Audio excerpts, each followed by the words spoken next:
Hariom friends Odia online channel रे आपनको स्वागत। आज मु आपनको कहबी आपण जदि आपनको स्वप्न रे साप देखि थांती तो ताहार अर्थ कौन होइथाय, ताहा शुभ होइथाय कि अशुभ होइथाय।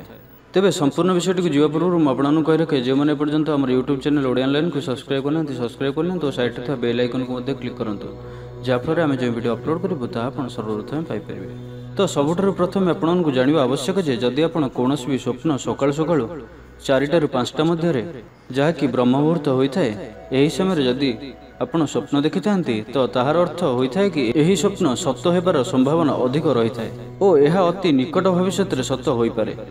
जदि आपण रात्रि समय कोनोसी भी समय स्वप्न देखती तो ताहा सत्य होबार संभावना बहुत कम रही थाए।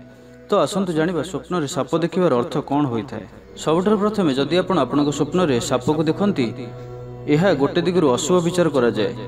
एपरि किसी स्वप्न मध्य थाए जो स्वप्न रे साप देखिबा द्वारा शुभ मध्य विचार करा जाए, जहाँकि मु आपनको ए भिडियोटी कहबाकू जाउछि। तो सबुठारु प्रथमे रहिछि स्वप्न रे जदि साप को आपण निज आडकू आसुथिबार देखती तो यह एक प्रकार अशुभ स्वप्न होइथाय। एहार अर्थ होइथाय कि आपणक मन सर्वदा अन्यमनस्क रहुछि और आपणको आपणक मन को स्थिर रखिबार आवश्यकता अछि। द्वितीय रहिछि जदि आपणकर विवाह होई जाइछि ओ बारंबार स्वप्न रे साप देखुचंती तो ताहार अर्थ आपणक विवाह परे दाम्पत्य जीवन ठीक से कटु नाही किंबा यह मध्य होई पारे जे आगको किसी समस्या आसीबाकू अछि। तृतीय रहिछि जदि आपण स्वप्न रे साप को खेलुथिबार देखंती तो यह एक प्रकार शुभ स्वप्न होइथाय। एहार अर्थ निकट भविष्य रे आपणक जीवन रे किछि शुभ कार्य होई पारे। 4 रहिछि जदि आपण देखंती कि सापटी आपणको कामुडी देइछि तो यह अति अशुभ स्वप्न विचार करा जाए।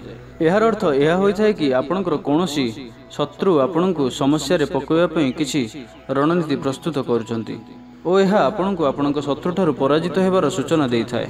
तो आपणको टिके अधिक सतर्क रहिबार आवश्यकता अछि। 5 रहिछि जदि स्वप्न रे बहुत बड़ साप देखंती तो एहार अर्थ होइथाय कि कोनोसी शत्रु आपणको असुविधा रे पकाउछि ओ जदि देखंती सापटी आपणको बारंबार कामुडुछि अर्थ बारंबार साप कामुडुथिवार ओ आपण दौड़ुथिवार स्वप्न देखंती तो एहार अर्थ आपणको कोनोसी ना कोनोसी रोग निकट भविष्य रे होई पारे। 6 रहिछि जदि आपण स्वप्न रे शेषनागଙ୍କୁ देखंती एहार अर्थ होइथाय कि विष्णु भगवानकर साक्षात दर्शन आपणको होइछि। जदि आपणको स्वप्न रे साप देखा देउछंती ओ डर लागला भली परिस्थिति सृष्टि होउछि तो आपण ता परदिन शिव मंदिर को जाई शिवलिंग उपरे क्षीर और कला राशि चढ़ांतु। एहा द्वारा जहाँ भी खराब स्वप्न आसी थाए ताहा निष्फल हो जाय थाए। तबे वीडियोटी किपर लागिला जदि भल लागि थाए लाइक टे करंतु एवं हम चैनल को सब्सक्राइब करे सहित पाखर थिया बेल आइकन को दिया प्रेस करंतु जाफଳରେ हम जे वीडियो अपलोड करिवो ता आपण सर्वप्रथम पाई परिबे।